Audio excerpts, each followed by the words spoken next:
Don't let him fool you with that coat, Victor Lang warned.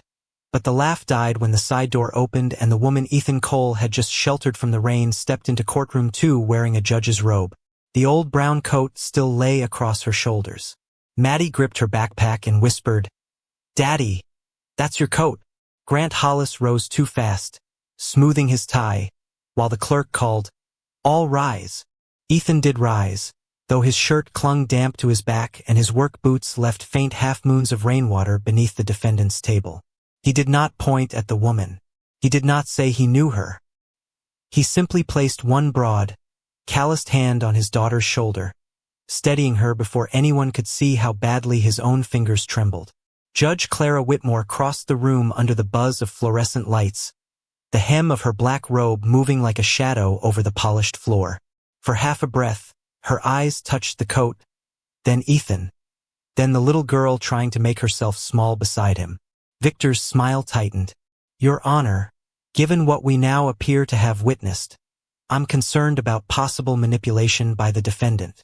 Clara set her leather folder beside the bench. Her voice was quiet enough that the room had to lean toward it. "No favor will enter this courtroom, counsel. Only facts." 3 hours earlier, the rain had not yet become a storm. It came down in thin, slanting needles over Fairbrook, tapping against courthouse windows and turning the steps dark gray. Ethan Cole sat in his old pickup across from the building, both hands on the wheel, watching the wipers smear water over glass that never quite came clean. The truck smelled of damp canvas, motor oil, and the peanut butter crackers Maddie had eaten for breakfast because there had not been time for eggs. In the passenger seat, Maddie hugged her backpack to her chest. She was 9, small for her age, with careful eyes that noticed everything adults tried to hide. Her drawing folder stuck out of the zipper, one corner bent from the ride. "Are they going to be mean?" she asked. Ethan looked at the courthouse doors. A brass plaque read Fairbrook County Courthouse, but the building did not feel like a place built for people like him. It felt like a place that turned men into paperwork. "They might be loud," he said, "but loud isn't the same as right." He reached behind the seat for his brown coat, the one with a torn cuff and a dark stain near the pocket from a furnace job last winter. Under it sat his metal toolbox and the small black service log he kept wrapped in a plastic grocery bag. Every hour, every call, every repair. Not because he loved paperwork. Because life had taught him that poor men needed proof for things rich men were simply believed about. At the courthouse steps, a black SUV rolled to the curb. Grant Hollis stepped out beneath a wide umbrella held by someone else, his suit dry, his smile arranged for anyone watching. Victor Lang followed, carrying a leather briefcase and the calm expression of a man who had already won. Ethan noticed one small thing before he opened his door. The SUV did not pull away. It paused beneath the courthouse camera, engine running, windshield wipers still, as if waiting for someone to make sure no one was looking. The SUV stayed there longer than it needed to, black paint shining under the courthouse camera, engine humming like a throat clearing before a lie. Ethan watched Grant Hollis glance toward the entrance, then toward the rain-dark street, before Victor Lang leaned close and said something that made Grant's mouth settle into a practiced frown. "Daddy?" Maddie whispered, her fingers tightening around her backpack strap. "Why is that man looking at us?" Ethan turned off the truck. The old engine clicked twice, then went quiet.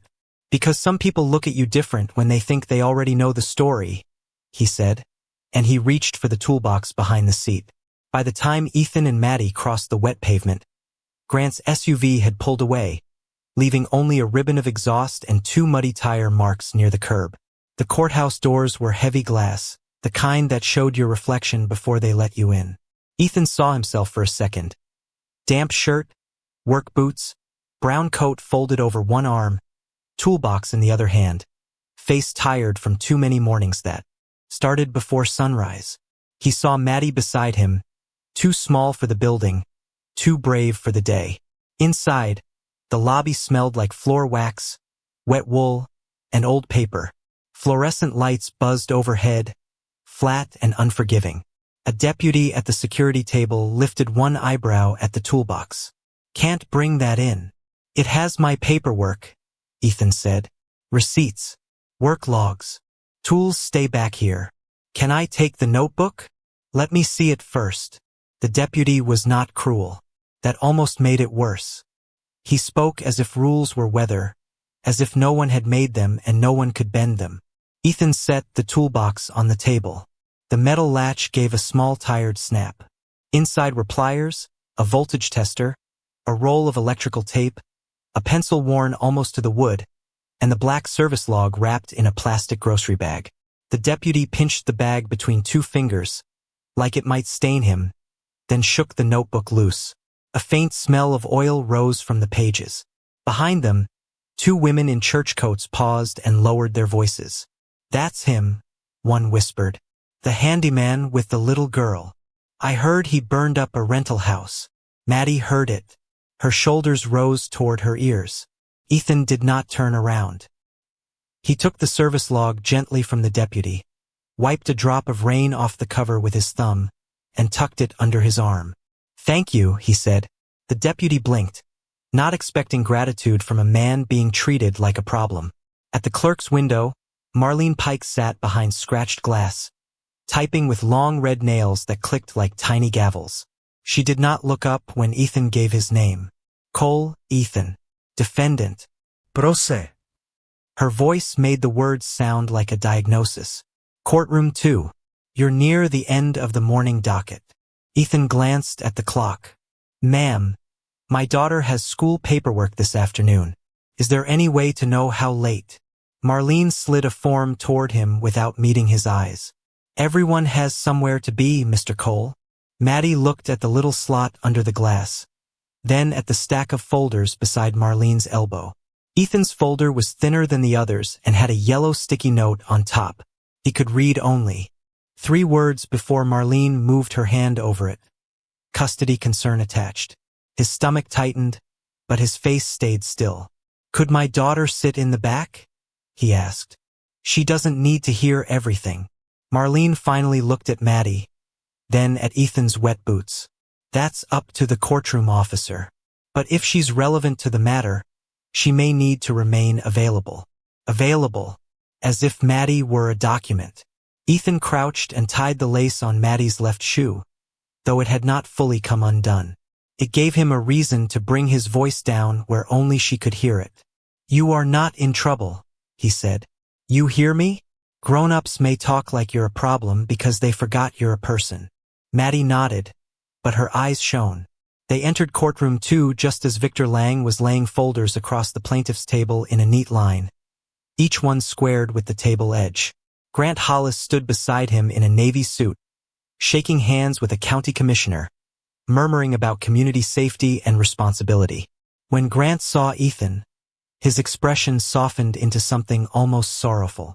"Ethan," he said, loud enough for the first row to hear, "I wish you'd let someone help you before it came to this." Victor gave a small sympathetic sigh. This is never easy when a parent is overwhelmed. Ethan felt every head turn. He walked to the defendant's table and set down his service log, not as a weapon, but as carefully as a man setting down bread. "My daughter is not a talking point," he said. Victor smiled with polished patience. "No one said she was." But his hand moved to the top folder, and Ethan saw the same yellow phrase typed cleanly on the label. Custody concern. From the bench, still empty, the seal of Fairbrook County watched over them in gold paint, blind and shining. Then Ethan noticed something else. On Victor's evidence packet, the photograph of the rental house showed wet porch steps, even though Grant's statement on the first page said the rain had not started until after 8. So why did the picture already look soaked before the storm was supposed to begin? The wet porch steps in Victor's photograph held Ethan's eyes a second. Longer than they should have, because rain had a rhythm, and a man who spent half his life fixing things outdoors learned to remember when it started. That morning, the first real sheet of water had come down 12 minutes before he entered the courthouse, not after 8 the night before, not according to Grant's neat statement, not according to the polished folder Victor had squared on the table like scripture. But Ethan did not speak yet. He had learned the hard way that truth, when spoken too early, could be treated like noise. Instead, his thumb moved over the frayed edge of his service log, and the smell of wet paper and old oil pulled him back to the courthouse steps before anyone in courtroom 2 knew Judge Clara Whitmore's name. The rain had been sharper then, falling sideways under a gray sky that made Fairbrook look smaller and colder. Ethan had just locked his truck when Maddie tugged his sleeve. "Daddy," she said, pointing with 2 fingers the way children do when they are trying to be polite and urgent at the same time. That lady dropped something. Across the curb, a woman stood near the stone railing with one heel half off. Her blouse darkened at the shoulders. A black leather folder clamped against her chest. A silver pen had rolled down 2 steps and come to rest in a shallow ribbon of muddy water. People passed her with their collars up, heads bent, careful not to see more than they had to. A county employee hurried by with coffee. A man in a suit glanced once at her wet sleeve and kept walking. Then Grant's black SUV swept toward the entrance, tires hissing through the gutter. The vehicle slowed just enough to avoid the curb, but not enough to avoid the puddle. Brown water splashed across the woman's shoes and the lower edge of her folder. Maddie flinched. Ethan did too, though his face barely moved. The SUV paused under the courthouse camera, its dark windshield reflecting the old stone columns. For a moment, Ethan saw the pale oval of Grant Hollis inside, dry beneath the tinted glass, watching the inconvenience his car had made. Then the SUV rolled on, clean and quiet, as if courtesy were something reserved for people with appointments. Ethan looked at Maddie. He had $27 in his wallet, a court summons folded in his back pocket, and a knot in his chest that had not loosened since the first custody letter arrived. His coat was the only warm thing he had brought. It was old, brown, heavy at the seams, with one cuff torn where a furnace bracket had caught it last winter. His wife used to tease him for never throwing it away. After she died, he kept wearing it because some things became useful simply by holding the shape of what had been loved. "Stay by the wall," he told Maddie. Then he stepped into the rain. The woman bent for the pen, but the wet heel slipped under her. Ethan reached the step before she fell, not grabbing her, only offering his forearm close enough for balance. "Careful, ma'am," he said. "These stones get slick." She looked up, startled, pride and embarrassment crossing her face in the same small breath. "I'm fine. I believe you." He picked up the silver pen, wiped it against the driest part of his sleeve, and handed it back with the cap facing her. There were initials engraved on it, but rain blurred them, and Ethan did not stare. He had been stared at enough to know the difference between noticing and prying. "Thank you," she said.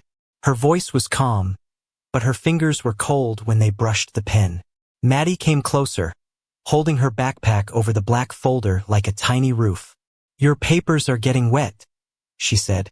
The woman blinked at the child, and for the first time that morning, something in her guarded expression softened. "That's kind of you." Ethan slipped the coat from his shoulders. The cold went through his shirt at once, a clean bite between his shoulder blades. He settled the coat over the woman gently, careful not to touch her more than necessary. "You don't need to do that," she said. "No, ma'am," Ethan answered.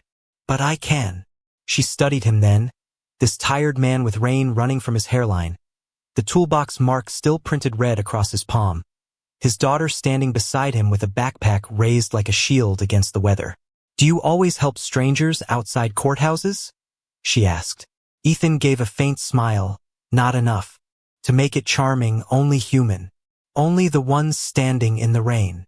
Behind them, near the door, Victor Lang was stepping out of the SUV, shoes untouched by water, briefcase hugged beneath his coat. He saw Ethan without his coat, saw the woman wearing it, and let out a small, amused breath. "Generous," he said to Grant, just low enough to pretend it was private. "Desperate men do love an audience." Grant did not laugh loudly. He was better than that. He only adjusted his cuff and said, "Let him have his little moments." Ethan heard it. He chose not to answer. Instead, he turned toward Maddie, lowered the backpack from her hands, and tucked her drawing folder deeper inside before the rain could reach the bent corner. One page had slipped partly free, the one where she had drawn him beside a breaker box with the words "Daddy fixes what people break." Ethan folded it carefully and, without thinking, slid it into the inside pocket of the brown coat now resting on the stranger's shoulders. The woman's hand touched that pocket a moment later, perhaps feeling the paper, perhaps only noticing the weight.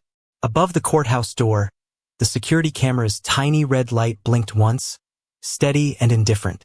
Ethan did not see it then as salvation.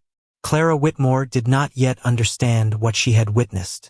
But the coat, the pen, the child's drawing, and Grant's SUV had all stood together under that blinking red eye, and what looked like a small act of kindness was already becoming the first frame of the truth. By the time Ethan's brown coat reached the judge's bench, Victor Lang had already begun turning kindness into suspicion. He stood with one hand resting on his evidence packet and the other lifted in a careful, respectful gesture, the kind lawyers used when they wanted cruelty to sound like procedure. "Your Honor," he said, "I'm not suggesting misconduct. I'm suggesting caution." The defendant made contact with you outside this courthouse, gave you an item of clothing, and now asks this court to believe he is merely a simple father caught in an unfortunate misunderstanding. Ethan felt Maddie's hand tighten around the edge of his sleeve. The room went still, not silent with oyet, but silent with appetite, waiting to see whether the coat would become proof of decency or proof of manipulation. Clara Whitmore looked down at the brown fabric folded near her chair. A thin line of rainwater had darkened the polished wood beneath it. She did not touch it. "Mr. Cole," she said, her voice even, "did you know who I was when you handed me this coat?" Ethan stood. His boots made a faint sticky sound on the floor. "No, Your Honor." "Did you discuss this case with me?" "No, Your Honor." "Did you tell me your name?" "No, Your Honor." 3 short answers, plain as nails. 2 rows behind him, someone coughed. The fluorescent light hummed above the seal of Fairbrook County, and outside the high windows, rain ticked softly against the glass. Clara turned to Victor. "The contact is noted on the record. No facts about this case were exchanged. I will proceed unless either party makes a formal motion with legal grounds." Victor's jaw flexed once, but he bowed his head. "Of course, Your Honor." "Then let the record also reflect that my client is concerned about a pattern of emotional performance." Grant Hollis lowered his eyes at exactly the right moment, as if saddened by the burden of accusing a poor man. "I never wanted this to become personal," Grant said. "I only wanted the property made safe, especially with a child involved." At the word child, Maddie seemed to shrink. Ethan noticed it before anyone else did. He slid his chair back half an inch, just enough to place his shoulder between her and the plaintiff's table. He did not glare at Grant. He did not interrupt. He reached into the service log and removed a folded, damp-edged piece of paper that smelled faintly of diesel and rain. "Your Honor," he said, "may I submit one item for the court to look at later, not as an argument, just as a time mark?" Victor almost smiled. "A time mark? A tow receipt." The smile arrived fully then. "From your glove compartment?" Ethan looked at him. "From Ruiz Road." Clara held out her hand to the clerk. Marlene Pike crossed the courtroom, took the paper from Ethan as if accepting a used napkin, and carried it to the bench. The receipt was thin, soft at the folds, with blue ink bled slightly where rain had touched it. Clara angled it under the desk lamp. Ethan watched her read the top line, then the dispatch number, then the handwritten note near the bottom. Rain heavy, visibility poor. Her eyes moved to the timestamp. 7:36 p.m. service initiated. 7:51 p.m. service completed. "Mr. Cole," she said, "what are you saying this shows?" "Only that at the time Mr. Hollis says I was at his rental property breaking into an electrical box. I was north of town helping Mrs. Elena Ruiz get her car started." Victor stepped forward before Ethan had finished exhaling. "Your Honor, with respect, roadside receipts are not exactly bank records. They can be written late. They can be misremembered. They can be produced by friends. That's why I'm not asking you to believe it by itself," Ethan said. His voice stayed low, but something in its steadiness made the back row quiet. "I'm asking the court to check the dispatch log." Clara looked up. "You have the dispatch number?" Ethan nodded. "Printed on the receipt." Victor gave a soft laugh, polite enough to pass for disbelief. We are drifting far from the matter. The incident occurred at 7:42. My client's neighbor saw smoke. The porch camera was damaged. The defendant had motive and access. Clara's finger stopped on the receipt. Counsel, she said. You mentioned earlier that the rain did not begin until after 8. Victor's eyes flicked to his own packet. That is our understanding, yes? Then why does your photograph of the porch steps appear wet at 7:42? It was not an accusation. It was quieter than that. That made it worse. The courtroom seemed to lean toward the plaintiff's table. Victor turned a page too quickly, the corner snapping under his thumb. Lighting, Your Honor. Old porch varnish can reflect like water. And the timestamp on photographs is not always precise unless authenticated. Ethan looked down at Maddie. She was staring at the evidence packet on Victor's table. Not like a detective, just like a child who had seen something simple. Daddy? She whispered, barely above breath. That paper has the same puddle as outside. Ethan touched 2 fingers. Gently to the back of her hand, a reminder not to carry what adults should carry. Clara heard enough to glance toward the child, then away, protecting her from becoming the center of the room. Grant shifted in his chair and placed his palm over the top photograph, not hiding it exactly, only resting there too fast. Ethan saw the motion. So did Clara. Mr. Lang, she said. The court will preserve and review the original image file, the tow dispatch log, and any courthouse exterior footage from this morning. Victor's expression remained professional, but his hand had gone still on the evidence packet. Your Honor, courthouse footage from this morning has no bearing on last night's alleged property damage. Clara looked at the coat again, then at the receipt under the lamp, then at the wet porch in the photograph. Perhaps not, she said, but it may have bearing on credibility. Ethan sat slowly. His heart was beating hard, but his face gave nothing away. The first clue was not enough to save him. A wet step was not justice. A tow receipt was not a verdict. But somewhere between the rain mark on the paper, the puddle in Victor's photograph, and Grant's hand moving too quickly to cover what he claimed did not matter, Ethan realized the night they built against him had started leaking at the edges. The night they had built against Ethan began leaking at the edges, but Victor Lang was too practiced to let a little water show. He smoothed the top sheet of his packet, gave the court a patient smile and said, Your Honor, if Mr. Cole wants to turn this into a seminar on puddles and porch lights, my client is willing to cooperate, but we do have a witness who can speak to the damage itself. Grant nodded with the grave sadness of a man pretending to be disappointed in someone else's failure. Clara Whitmore's fingers rested beside the tow receipt, not on it, just near enough that the thin paper stayed under her lamp. Call your witness, she said. Victor turned toward the side door. The plaintiff calls Dennis Vale. A narrow man in a tan jacket stepped forward, carrying a hard hat under one arm, though no one had asked him to wear one. His boots were clean. That was the first thing Ethan noticed. Not new, not expensive, just too clean for a man who claimed to have inspected a burned electrical box in the rain. Dennis took the oath, sat down, and adjusted the microphone with 2 fingers. The speaker gave a dry pop. Maddie flinched. Ethan shifted slightly, placing his body between her and the witness stand again. Not enough to hide her, just enough to make the room feel less pointed. Victor began gently, almost tenderly. Mr. Vale, you inspected the electrical box at 412 Mason Lane after the incident? Yes, sir. And did you find evidence of tampering? I did. In your professional opinion, was the damage consistent with accidental failure? No, sir. It looked intentional. 3 answers, quick and polished. 2 rows of spectators leaned forward. The rain hissed faintly against the courthouse windows, and the old air conditioning vent above the jury box began to rattle like loose change in a tin cup. Victor walked Dennis through a simple story. Ethan had access. Ethan knew electrical systems. Ethan was behind on rent. Ethan had reason to damage property and claim innocence. Each sentence was shaped like concern.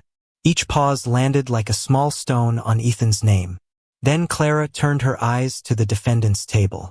Mr. Cole, you may ask limited questions related to the inspection. Victor smiled as if the word limited had done his work for him. Ethan rose slowly with the service log in his left hand. He did not pace. He did not perform. He stood where he was, the way a man stands at a breaker panel in a dark basement, listening before touching anything. Mr. Vale, Ethan said, the main disconnect on that house. Is it mounted left of the meter or right of it? Dennis blinked. Right, I believe. Ethan looked down at his log, then back up. You believe, right? Dennis said, firmer this time. Ethan nodded once. And the seal on the service cover. Was it red plastic or silver wire? Dennis's mouth opened, then closed.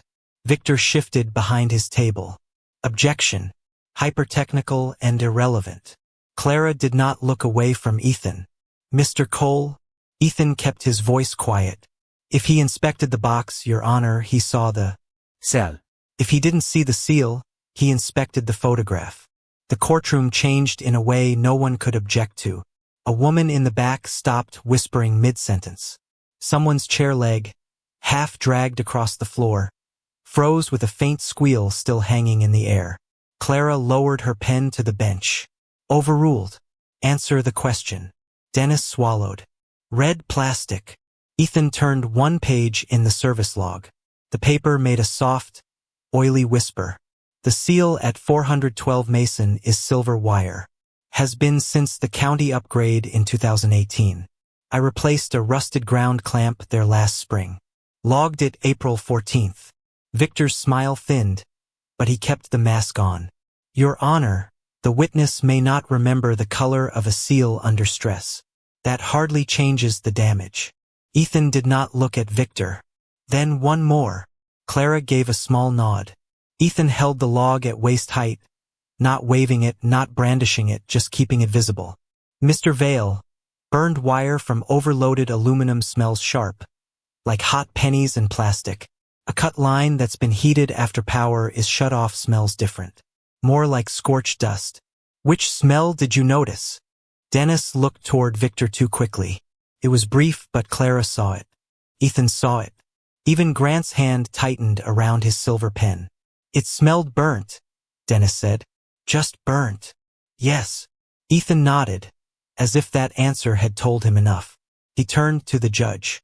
Your Honor, I'm not saying Mr. Vale lied. I'm saying he may have been handed a picture and asked to call it an inspection. Dennis flushed. I was there. Then where is the porch camera mounted? Ethan asked. Victor stood.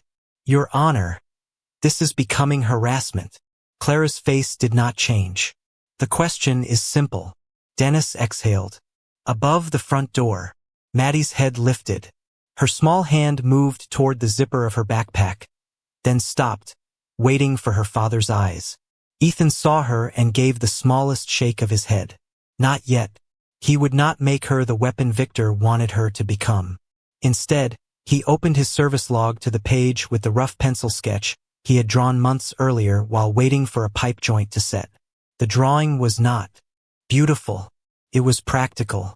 Meter, downspout, porch rail, camera under east gutter. Ethan laid the notebook flat on the defense table and turned it so Clara could see without leaving the bench. The camera is under the gutter, he said.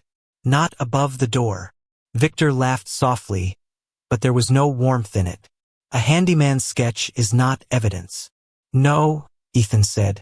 It's a reason to ask for the original insurance photo. Clara looked from the sketch to Victor's packet. Her hand moved slowly to the plaintiff's exhibit photo, the one with the wet porch steps and the crop top edge. She did not lift it right away. She studied the white margin, the angle of the porch light, the missing strip beneath the gutter line. Then she reached for the phone on the bench and pressed a button.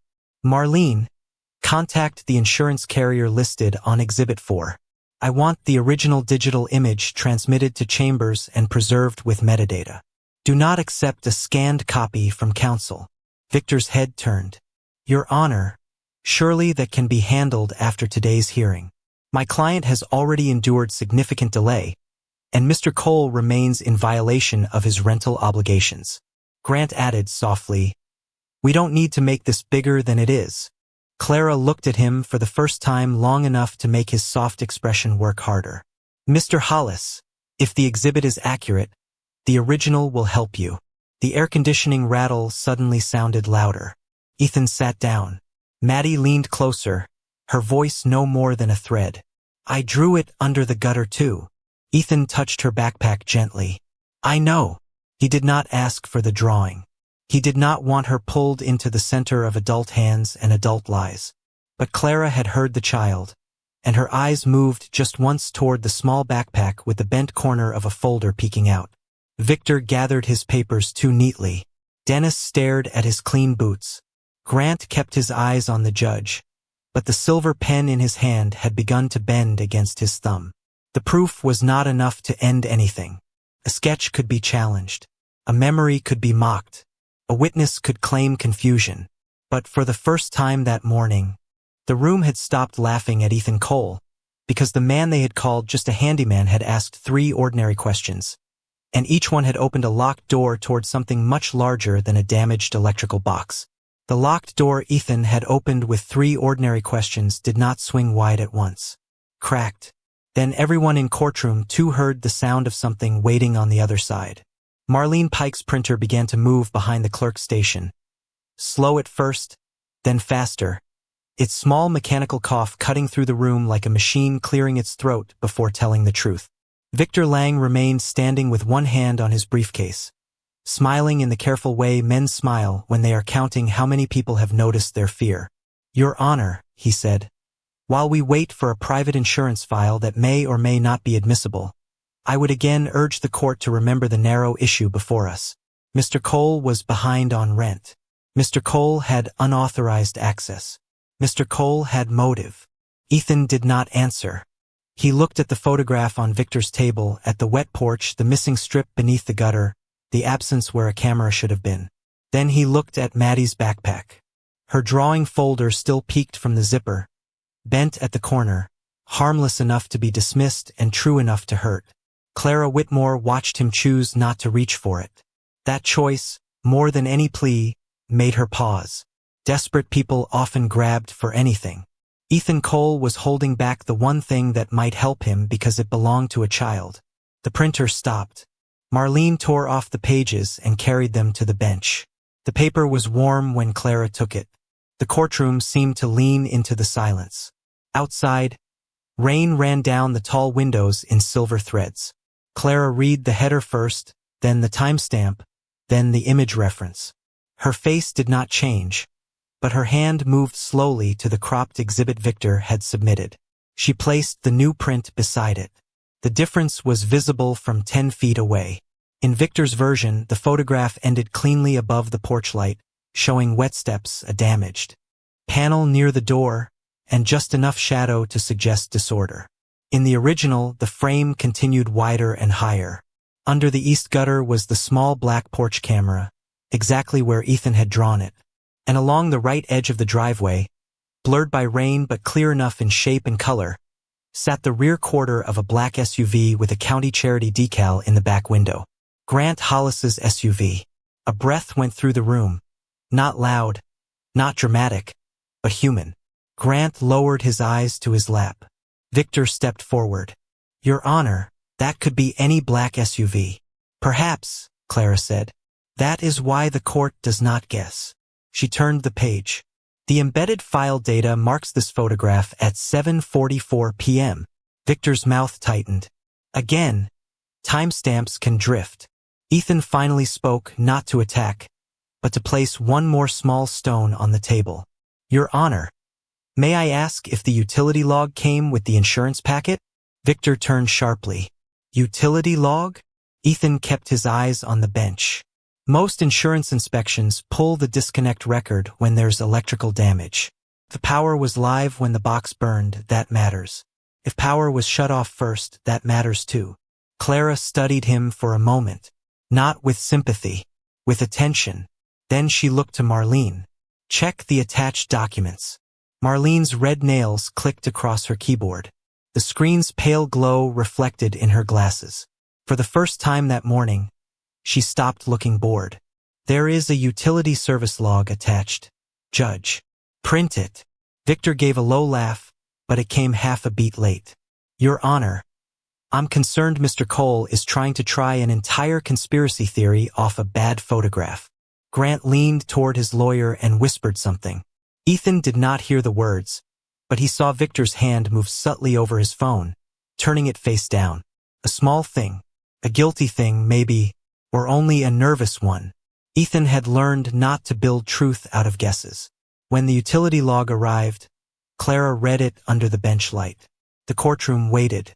Even the old vent above the jury box seemed to have stopped rattling. Power interruption requested, Clara said quietly. Account.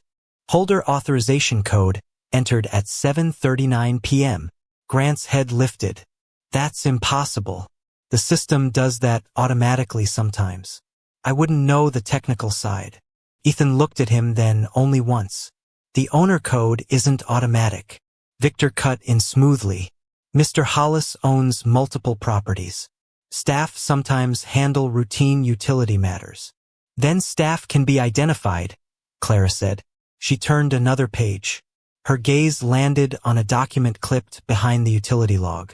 The paper was not about electricity. It was not about rent. It was stamped with the letterhead of Fairbrook Family Services. Custody concern form. Filed 7:14 p.m. Clara's hand became very still. For several seconds, no one knew why the room felt colder. Then she read the time again. 7:14 p.m., 28 minutes before the alleged incident at the rental property. 25 minutes before the utility account shut off power. 30 minutes before the photograph placed Grant's SUV near the house. Ethan saw the title upside down from where he stood, and the blood seemed to leave his hands. Not because he was surprised someone had tried to take his name. He had been poor long enough to know a reputation could be stolen with nicer paper than money. But Maddie's name was on that form. Maddie, who still slept with a nightlight shaped like a moon. Maddie, who asked permission before taking the last cracker.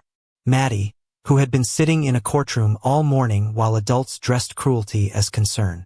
Victor reached for the page. Your Honor, Family Services documentation is sensitive. I suggest we address that outside the presence of the gallery. Clara did not hand it over. Who submitted this concern? Marlene checked the screen. Her voice was smaller now. It was sent electronically from Hollis Community Housing Initiative. Grant inhaled through his nose. Judge, my office submits concerns when tenants create unsafe environments. We care about children. Surely that's not being questioned. The concern was filed before the alleged damage occurred, Clara said. Grant blinked.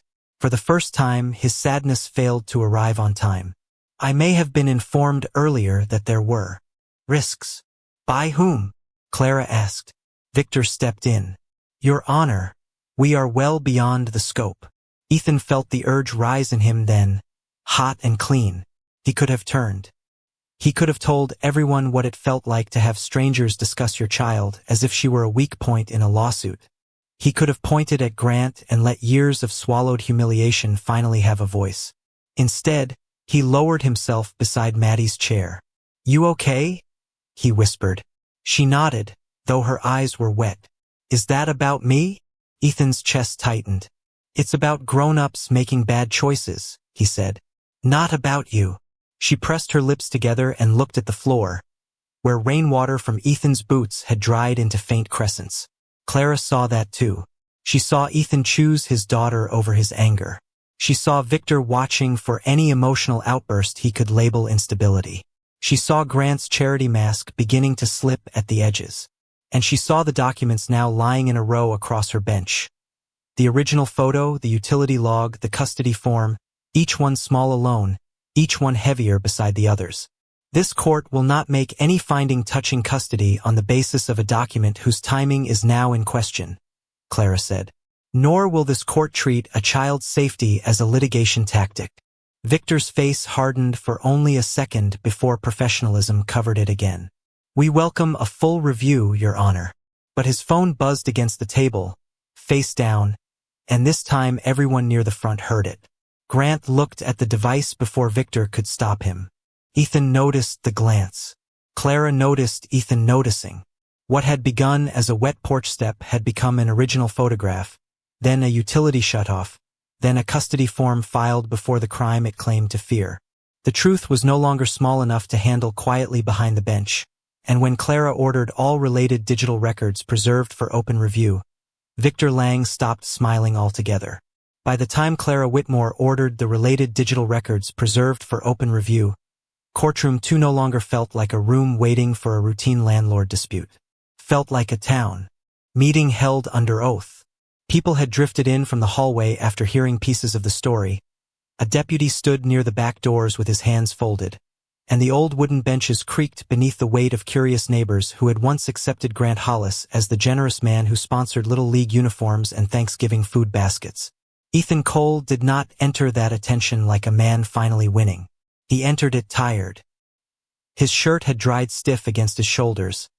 His boots left dull marks on the floor, and the service log under his hand looked small beside Victor Lang's leather folders. Maddie sat near the side aisle with a female bailiff Clara had quietly assigned, close enough to see her father but far enough that Victor could not turn her into a question. The brown coat was still near the bench, folded now, its worn sleeve hanging over the edge like something too humble for the polished wood around it. Victor stood first, because men like him understood that whoever framed the silence first often owned it. "Your Honor," he said, voice smooth, posture wounded but professional. "My client is deeply troubled by the direction this has taken. A photograph can be cropped for formatting. A utility request can be automated. A family concern form can be filed out of caution before full details arrive. None of that changes the simple fact that Mr. Cole was behind on rent, had access to the property, and had every reason to resent my client." The explanation landed well enough. Several people in the gallery shifted. One man in a gray coat nodded as if procedure had rescued common sense. Grant lowered his chin, eyes moist but controlled. "I've helped families in this county for 15 years, he said. "I would never use a child as leverage. I was afraid for her." Maddie looked down at her shoes. Ethan saw it and felt anger rise, but he held it the way he would hold a live wire, carefully with both hands steady. Clara did not interrupt. She let Grant's words sit in the open where they could either stand or collapse. "Mr. Cole," she said, "you requested one question." Ethan rose. The room seemed to notice how little space he took. He did not walk toward Grant. He did not raise his voice. "Mr. Hollis," he said, "how did you know Maddie had a custody review Monday morning?" Grant's face did not change, but his fingers moved against the stem of his pen. "Small towns talk." Ethan nodded once. "Who talked?" Victor stepped forward immediately. "Your Honor, this borders on harassment. My client's knowledge of a family court date is not proof of misconduct." "It goes to motive," Clara said. "The witness may answer." Grant breathed in, slow and injured. "I don't remember exactly. Perhaps Mr. Cole mentioned it in prior conversations. Perhaps a staff member saw a notice. We manage many vulnerable housing situations." It was a good answer. Soft edges, no sharp commitment, wrapped in concern. For a moment, the room seemed ready to accept it. Victor seized the moment and lifted the cropped photograph from his table. "And with respect, none of this changes what the physical damage showed. The porch camera was damaged. The electrical box was compromised. My client followed responsible channels." Ethan looked at the photo, then at the coat, then at the bench. "I'm not here to punish him," he said. "I'm here so my daughter doesn't grow up thinking a neat lie is stronger than a messy truth." The words did not echo. They settled. Clara's eyes moved to Marlene Pike. "Bring up the audit log from counsel's submitted exhibit file." Victor's head turned too quickly. "Your Honor, internal office handling is privileged." Clara's voice stayed calm. "The metadata of an exhibit submitted to this court is not a diary, Mr. Lang." Marlene connected a courthouse laptop to the wall monitor. The screen flickered blue, then white. The light washed across faces in the gallery, making everyone look pale and watchful. First came the title image from the morning security camera. The courthouse steps in rain, Grant's black SUV near the curb, Clara standing without a coat, Ethan stepping forward with his old brown one. A few people turned toward the folded coat on the bench as if seeing it for the first time. Clara said nothing about kindness. She only asked, "Timestamp." Marlene read from the file. 7:29 a.m. Then came the tow dispatch record. Service initiated. 7:36 p.m. Service completed. 7:51 p.m. Location. Ruiz Road North Turnout. Ethan did not look triumphant. He only looked at Maddie, who had lifted her eyes from the floor. Then came the utility log. Authorization code entered. 7:39 p.m. Account holder. Hollis Community Housing Initiative. Grant's lawyer rose again, this time with a little less air in his voice. As stated, staff can enter codes. Automated systems can schedule interruptions. This is a management office, not a one-man operation. Clara nodded, almost gently. Then staff records will clarify that. For the first time, Grant looked at Victor not like a client seeking help, but like a man measuring how much of the bridge beneath him was already burning. Marlene clicked to the next file. The original insurance photograph appeared. The room saw the wet porch, the damaged panel, the black camera under the east gutter. And at the right edge, not enough for a license plate but enough for recognition, the rear of Grant's SUV with the charity decal that half the town had seen at fundraisers. Victor moved fast. That vehicle could have been photographed at another time. Reflections, timestamps, digital compression. There are many innocent explanations. It nearly worked again, because reasonable doubt has a respectable sound when spoken by an expensive suit. Then Clara asked for the audit log. The screen changed to a list of file actions. Original photo uploaded 8:03 p.m. Cropped version exported 8:17 p.m. Workstation ID. VLAN Office 2. A murmur rose and died before it became noise. Victor's face remained composed, but his hand flattened over the table as if steadying the whole case by force. "Formatting," he said. "For exhibit clarity." Ethan looked at the monitor. Why crop out the gutter if the camera was above the door? No one answered. Maddie stood just half an inch from her seat, then remembered where she was and stayed by the bailiff. In her small hands was the drawing folder. She did not speak to the court.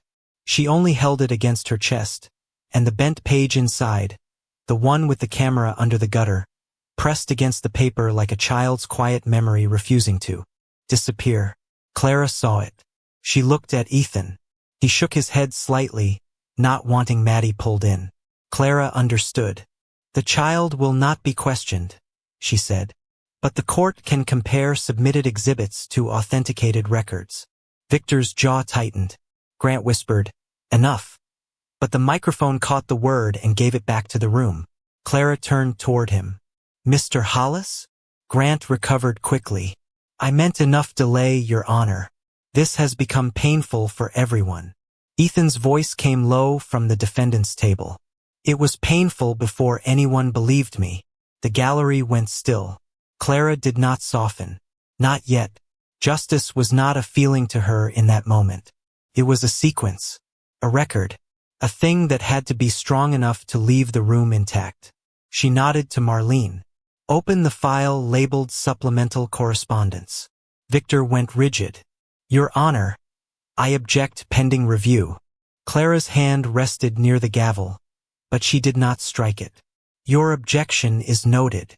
On the wall monitor, a sealed attachment icon appeared beside the custody concern form, and as Marlene moved the cursor toward it, the room held its breath because whatever was inside that file was about to decide whether Grant Hollis was a cautious landlord or a man who had dressed a land grab in the language of child safety. The sealed attachment opened with a soft click that sounded too small for what it was about to undo. On the wall monitor, beneath the custody concern form filed at 7:14 p.m., a plain internal note appeared in black type. "Make the handyman look unstable before Monday review." For 1 second, no one moved. The projector hummed against the far wall. Rain tapped the courthouse windows. Somewhere in the back row, a woman drew in a breath and forgot to let it out. Victor Lang's hand went flat on the table, fingers spread over nothing, as if he could cover the words after the entire room had already read them. Grant Hollis stared at the screen with a face that tried to remain saddened, tried to remain misunderstood, tried to remain the generous man on charity posters, but the mask no longer fit. Clara Whitmore did not raise her voice. That was what made the moment land. Read the timestamp, Ms. Pike. Marlene's voice came thin from the clerk station. Drafted 6:58 p.m., attached to supplemental correspondence at 7:16 p.m. Clara looked at the monitor, then at the custody concern form, then at Ethan Cole. Before the alleged damage. Victor swallowed. Your Honor, internal notes can be taken out of context. The phrase is unfortunate, but it does not establish who wrote it or what it meant. Clara's gaze moved to the audit fields below the note. Author. Marlene clicked once. The line expanded. V. Lang Office 2. Shared with G. Hollis account at 7:18 p.m. A sound passed through the gallery. Not a gasp exactly. More like the room losing its balance. Grant reached for his water and missed the glass by half an inch. It tipped, rolled, and spilled across the plaintiff's table, darkening the corner of his own folder. No one laughed. That was the first sign the world had changed. Clara held up one hand, not dramatically, just enough to keep the room from breaking into noise. Proceed to the timeline. The screen changed. 7:14 p.m. Custody concern submitted. 7:18 p.m. Supplemental note shared. 7:29 a.m. Courthouse camera showed Grant's SUV gliding through rain, throwing muddy water across Clara's shoes while Ethan stepped forward with the brown coat. The image froze there. Ethan without knowing her name. Maddie beside him with her backpack lifted like a small roof. Clara standing in the rain with the coat settling over her shoulders.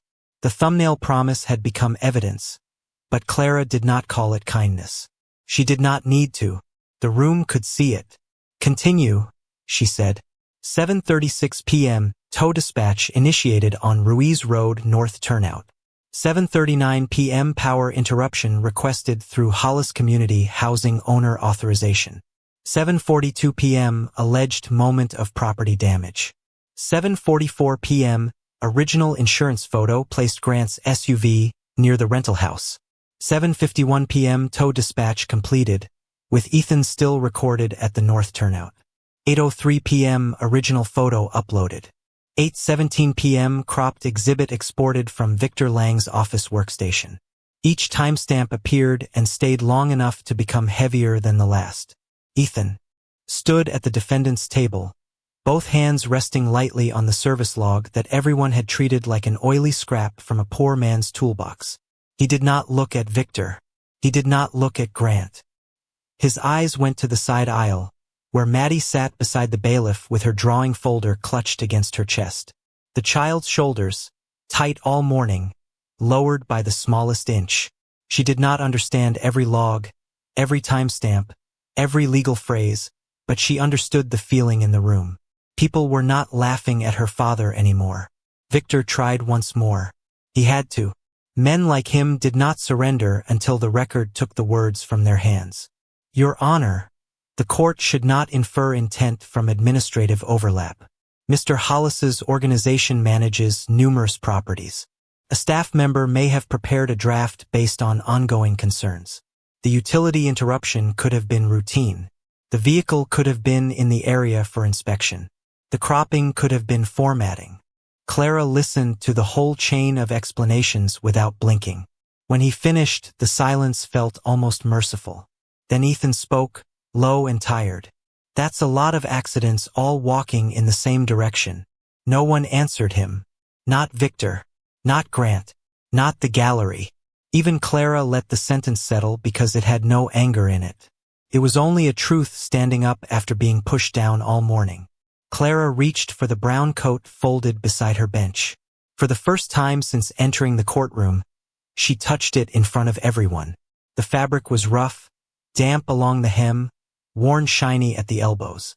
From the inside pocket, the corner of Maddie's drawing had slipped partly out, softened by rain but still readable. Daddy fixes what people break. Clara paused. She did not read it aloud. She protected the child even in the reveal. She folded the paper back into the pocket and laid the coat across both hands. Not like clothing now, but like proof that character had entered the record before status did. "Mr. Lang," she said, "this court has before it an exhibit altered after receipt, a custody concern filed before the alleged incident, a utility, shut-off tied to the property owner's authorization, dispatch records placing Mr. Cole elsewhere, and correspondence indicating an intent to portray him as unstable before a family review." Victor opened his mouth, but no sound came. Grant's pen slipped from his fingers and struck the table once, a tiny silver knock that seemed louder than the gavel. Clara's voice remained calm. "The petition based on the present record is denied. Any request relying on these materials is rejected. The court will transmit certified findings regarding evidentiary irregularities to Family Services before Monday's custody review. Enforcement of any related eviction action is stayed pending independent review. The question of altered evidence and false representations will be referred to an outside prosecutor." The gavel came down. One clean sound. Not thunder. Not revenge. Just wood meeting wood, and every polished lie in the room losing its place to stand. Grant sat motionless, his charity face gone pale around the mouth. "Victor gathered no papers." For once, the lawyer who had filled the morning with elegant sentences had nothing useful to say. In the side aisle, Maddie looked up at her father. Ethan gave her one small nod. He did not smile yet. A clean name was not the same as a healed wound. A stayed eviction was not yet a home. A corrected record could stop harm, but it could not erase the sound of strangers calling a good father unstable in front of his child. Clara stepped down from the bench just far enough to hand the coat to the bailiff for safekeeping, her eyes still on the record, not on gratitude. Justice had begun in the only way it could begin inside a courtroom. Not with a reward, but with protection. And as the room remained silent around him, Ethan Cole had to decide what a man does after the world finally believes him.